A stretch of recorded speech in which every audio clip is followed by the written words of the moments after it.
Welcome to our channel. Today Bible verse in Tamil.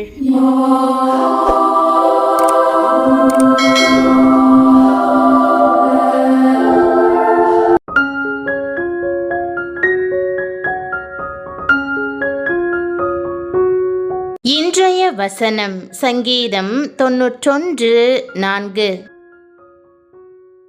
கிறிஸ்துவுக்குள் பிரியமானவர்களே, நம்முடைய ஆண்டவரும் இரட்சகருமான இயேசு கிறிஸ்துவின் வல்லமையுள்ள நாமத்தில் உங்களை வாழ்த்துகிறேன். தேவனுடைய திட்டத்தின்படி நீங்கள் நடந்து ஜெபத்தின் மூலம் அவரை கிட்டி சேரும்போது அவர் உங்களை தம்முடைய சிறகுகளினால் மூடி அடைக்கலம் அளித்து உயர்ந்த ஸ்தானங்களுக்கு உயர்த்துவதாக வாக்கு பண்ணுகிறார். அவர் தமது சிறகுகளாலே உன்னை மூடுவார். அவர் செட்டைகளின் கீழே அடைக்கலம் புகுவாய். அவருடைய சத்தியம் உனக்கு பரிசையும் கேடகமுமாகும் என்ற வாக்குதத்த வசனத்தை இன்று நாம் தியானிப்போம். இது தேவன் உங்களுக்கு கொடுக்கும் மாறாத வாக்குதத்தமாகும். ஆம், உங்களுக்கு அடைக்கலம் கொடுத்து பாதுகாக்கும்படியாய் அவர் தம் செட்டைகளை விரிக்கிறார். கழுகு செட்டைகளை விரித்து குஞ்சுகளை சுமந்து செல்வது போல கர்த்தரும் உங்கள் பிள்ளைகளை சுமக்கிறார். அவர்களை தூக்கி எடுத்து உயர்ந்த ஸ்தானங்களில் அமர்த்துகிறார். பூமியின் உயர்ந்த இடங்களில் உன்னை ஏறி இருக்கும்படி பண்ணி என்று வேதத்தில் எழுதப்பட்டுள்ளபடி உங்களை உயர்ந்த இடத்துக்கு உயர்த்துவதற்கு கர்த்தர் விருப்பமாய் இருக்கிறார். தம்மை கிட்டி சேரும்படி தேவன் உயர்ந்த இடத்துக்கு உங்களை அழைக்கிறார். உன்னதங்களிலே அவரோடே கூட உட்காரவும் செய்தார் என்றும் வேதம் கூறுகிறது. உங்கள் வாழ்க்கையை குறித்த, குடும்பத்தை குறித்த, உலகத்தை குறித்த தம்முடைய திட்டங்களை, தமது இரகசியங்களை உங்களுக்கு வெளிப்படுத்த தேவன் வாஞ்சிக்கிறார். இந்த திட்டங்கள் நிறைவேறுவதற்காக நீங்கள் ஜெபிக்கும் போது அவர் உயர்வான நோக்கங்களுக்கு, ஆசீர்வாதமான நிலைக்கு உங்களை உயர்த்துவார்.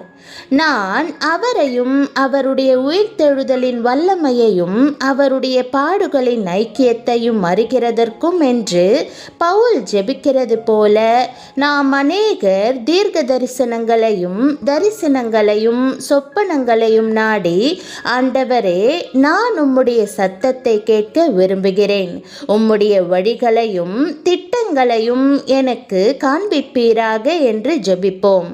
அவ்விதமாகவே உம்முடைய சித்தம் நிறைவேறுவதற்காக நான் ஜெபிக்கும்படி உம்முடைய வழிகளை எனக்கு தெரிவியும் என்று சங்கீதக்காரன் முறையிடுகிறான்.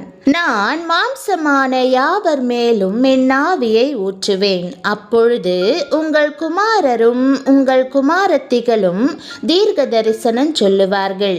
உங்கள் வாலிபர் தரிசனங்களை அடைவார்கள். உங்கள் மூப்பர் சொப்பனங்களை காண்பார்கள் என்று வாக்கு பண்ணப்பட்டுள்ளபடி உங்கள் கண்களை திறக்க விரும்பி தேவன் பரிசுத்த ஆவியினால் உங்களை நிரப்புகிறார். இந்த தெய்வீக அழைப்பிற்கேற்ற வண்ணம் நீங்கள் செயல்படும் போது தேவன் உங்களை உயர்ந்த இடங்களுக்கு உயர்த்துவார். அவருடைய செட்டைகளின் கீழ் நீங்கள் அடைக்கலம் புக முடியும். பிரியமானவர்களே, நீங்கள் தேவனுடைய சித்தத்திற்கு இசைந்திருக்கும் போது, உங்கள் குடும்பத்திற்காக ஜெபிக்கும் போது அவர் தமது சிறகுகளால் உங்களை மூடி பாதுகாப்பார். தொடர்ந்து குடும்பமாய் ஆண்டவரை சேவிக்கும் போது அவர் உங்களை காப்பார், உயர் ஸ்தலங்களுக்கு உயர்த்துவார், பூரணமாய் ஆசிர்வதிப்பார். கர்த்தர் உங்களுக்கு தந்திருக்கிற ஆசிர்வாதங்களிலேயே பெரிதான ஆசிர்வாதம் அவருடைய சத்தியமாகும். சத்தியம் என்பது 2 வகைப்படும். ஒன்று சத்திய வசனம், அடுத்தது சத்தியமாகிய இயேசு. ஒரு மனிதனுக்கு 2 கண்கள் இருக்கிறது போல இந்த 2 சத்தியங்களும் அவனுக்கு வெளிப்பாடுகளை கொண்டு வருகின்றன. வேதத்தை நாம் சத்திய வேதாகமம் என்று அழைக்கிறோம். இதில் உள்ள உள்ள வார்த்தைகள் அனைத்தும் உண்மையும் சத்தியமுமானவை. அவை ஜீவனுள்ளவை, பொன்னிலும் மிகுந்த பசும் பொன்னிலும் விரும்பப்படத்தக்கவை, தேனிலும் தேன் கூட்டிலிருந்து ஒழுகும் தெளித்தேனிலும் மதுரமானவை. இதிலுள்ள வாக்குதத்தங்கள் என்றென்றைக்கும் நிலைத்து நிற்கக்கூடியவை. வானமும் பூமியும் ஒழிந்து போனாலும் இதிலுள்ள வார்த்தைகள் ஒரு நாளும் ஒழிந்து போகாது. வேதத்திலே உங்களை வழிநடத்தி செல்லக்கூடிய வாக்குதத்தங்கள் உண்டு. கால்களுக்கு தீபமும் வெளிச்சமுமான வசனங்களும் உண்டு. வேதத்தின் வெளிச்சத்திலே நடக்கிறவர்கள் ஒரு நாளும் இடறுவதில்லை, வழி தப்பி போவதில்லை. அவை சகல சத்தியத்திற்குள்ளும் நம்மை வழிநடத்தி பூரணப்படுத்துகிறது. இயேசு கிறிஸ்து ஜெபிக்கும் போது உம்முடைய சத்தியத்தினாலே அவர்களை பரிசுத்தமாக்கும், உம்முடைய வசனமே சத்தியம் என்று சொல்லி ஜெபித்தார். ஆம், கர்த்தருடைய வசனங்கள் பரிசுத்தமானவைகள் மட்டுமல்ல, உங்களை பரிசுத்தமாக்குகிறவைகளுமா இருக்கின்றன.